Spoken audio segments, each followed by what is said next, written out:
Recently, some news came out about MLS teams not playing in the US Open Cup, as I bet most of you have heard, and instead their developmental MLS Next Pro teams are going to be taking their spot in the competition. This was an extremely controversial decision by the league that a lot of fans, myself included, do not agree with. And ultimately, I think that their decision shows and represents a much more deeper seated problem with American soccer that I would like to talk about. But first, to truly understand the full situation, I want to do a little run through and brief history of what the US Open Cup is to give us some context. In 1904, FIFA was founded as the international governing body for soccer by Belgium, Denmark, France, Netherlands, Spain, Sweden, and Switzerland. Only 10 years later, in 1914, the United States became one of the first countries to be affiliated with FIFA. The USFA, or United States Football Association, began work on assembling a national team to participate in the international competitions under FIFA. The organization set out plans to acquire talent from all across the country, and what better way to do so than to create a national tournament. Thus, in 1913, the first year of the National Challenge Cup,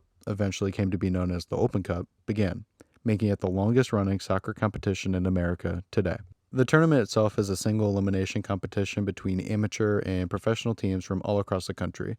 The National Challenge Cup really was the first true national soccer tournament. There had been quote-unquote national competitions in the States before, but none of them were actually on the national scale. In 1913, the Secretary of the USFA sent out invitations to over 280 teams across the country, and ultimately 40 accepted and participated in the competition. Despite being a national tournament, the first year was mostly teams from the Northeast, with 10 of the 40 teams in the inaugural competition being from New York City alone. But there were some teams from places as far west as Illinois and Michigan, and as the competition grew throughout the years, the Midwest, the West, and the South did get a lot more representation. The first 1913-1914 final saw Brooklyn Field Club and Brooklyn Celtic facing off, with Brooklyn Field Club becoming the first ever champion after a 2-1 victory. The team was the very first to receive the Dewar Cup and were the first team to ever engrave their name in its base, thus cementing themselves into United States soccer history.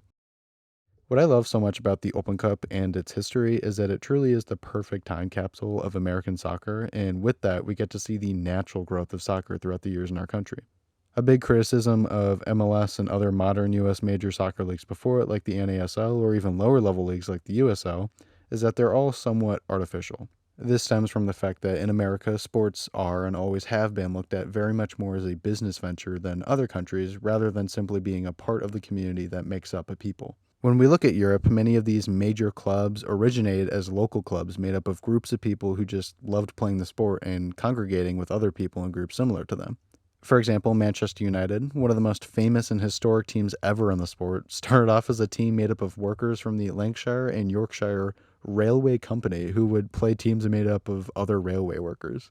In industrialized European cities, we would see football teams made up of people from specific jobs or factories or specific ethnicities and nationalities. It was a way for people to socialize and find other people similar to them in these new age, massive industrialized cities as their essential point of community. Then eventually these clubs continued to grow until they became the massive, world-renowned soccer entities that we know them today, all while keeping that strong sense of community that's deeply rooted in their teams. But unfortunately, this is just not really the case in U.S. Major League Soccer teams, and bridging that gap between amateur and Major League Soccer never really happened as it did in other parts of the world.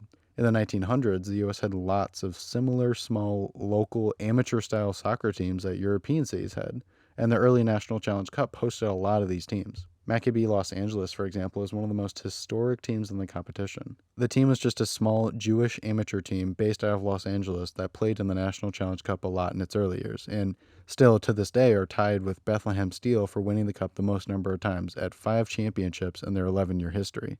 Some other small, amateur-style teams that participated in the National Challenge Cup would be Brooklyn Celtic, as we talked about earlier, Skull and Steel, Goodyear Tire FC, the Sons of Malta, New Bedford Whalers, Indiana Flooring, Viking FC, and the Bricklayers.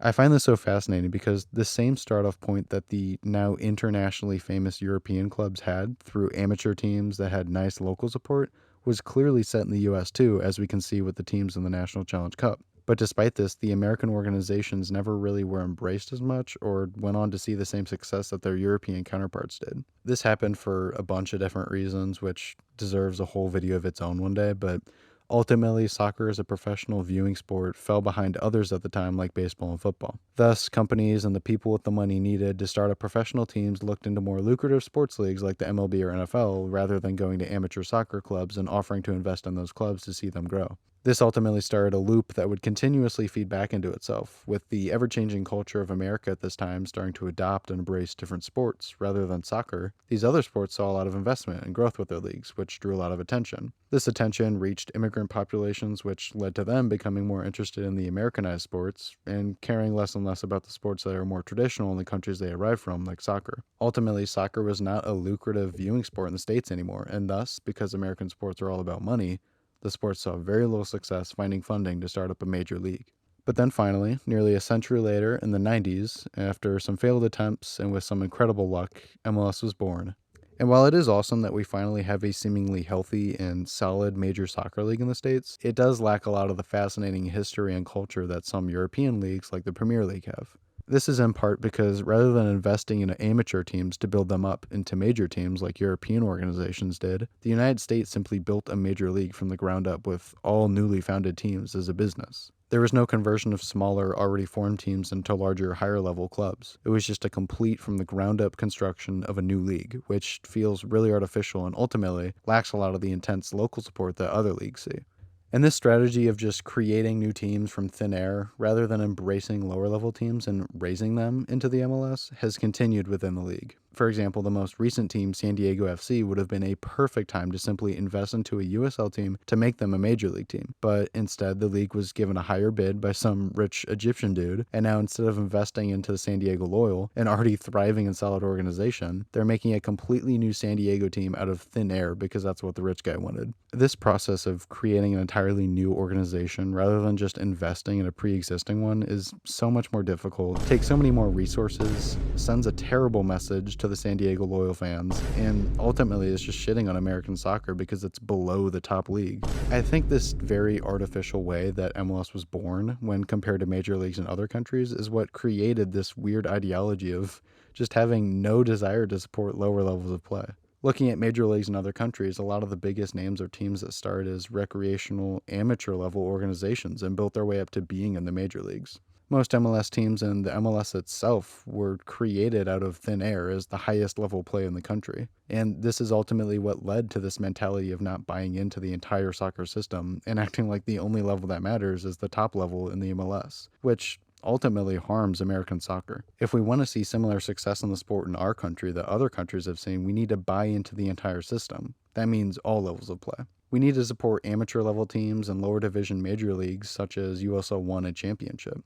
If you look at a couple of the very few MLS teams that were brought up from lower levels of play, rather than just being built from the ground up for the league, you see that they have a lot of success. Cincinnati, for example, was an uber successful USL League 1 team that was given a bid by MLS to be brought up. And this past season, they had some of the best fan support in the league, they nearly beat a regular season points record, and they had a very deep playoff run. Another team that comes to mind is the Sounders.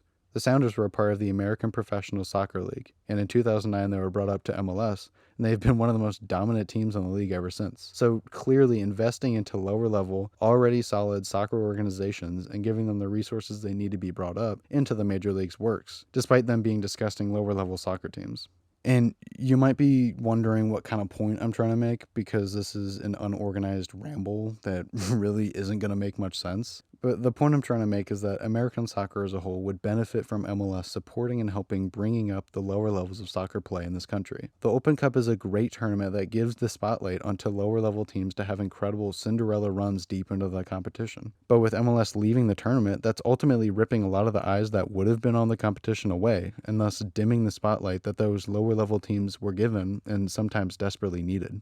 The Open Cup move also screams back to the point I made earlier about sports in the US being solely about money. Yes, I understand the Open Cup doesn't really make crazy money right now, but I would argue a big reason for that is self-inflicted by the league. The amount of advertising I saw for Leagues Cup over Open Cup is ridiculous, and at the end of the day, most MLS fans are casuals who are going to go to the games that are advertised and probably not going to go to the games that aren't advertised. So if the league were to invest into advertisement of the Open Cup the same way that they did with Leagues Cup, we definitely would see good ticket sales and money brought in. I mean, literally last season, St. Louis advertised the Open Cup game a lot, and with the insane fan support the team was seeing that season, they were able to break a third round ticket sales record with over 22,000 people watching a fucking third round Open Cup game. So the tournament can make money if it is invested into properly. But let's say hypothetically that's total bullshit and the Open Cup will never make money.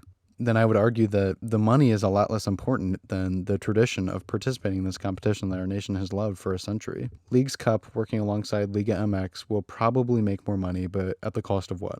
A piece of our soccer identity that, if this decision goes through, will probably be losing forever after over a century. To wrap this all up, there really is nothing that screams American soccer more than the US Open Cup. Hundreds of soccer leagues have come and gone throughout the past century, but the one competition that has survived the test of time is the Open Cup. Every year, we get to see every level of American soccer, from the amateurs to the major leagues, given their moment to shine and show what they're capable of. This competition has seen teams made up of Pennsylvania steel mill workers to teams containing the literal best player to ever play the sport competing and finding success. The Open Cup is not just some dumb competition that doesn't matter. It's America's oldest soccer tradition that holds a spot for every level of soccer in America. MLS's move to no longer participate is a scary decision that I think speaks volumes to how the league views the rest of professional soccer. This is a feeling of superiority and, most importantly, a lack of desire to support all levels of the sport. This lack of lower level support is what led to the US falling behind within the soccer world in the first place, and I think the continual decisions to try and separate MLS from all other levels of play is what's going to continue to stunt American soccer growth. I think every decision that the league makes, no matter how little, does show a little bit behind the ideology that they have regarding professional soccer in America, and in this case, it's definitely a little bit worrying to me. But I also could be like looking way too into this.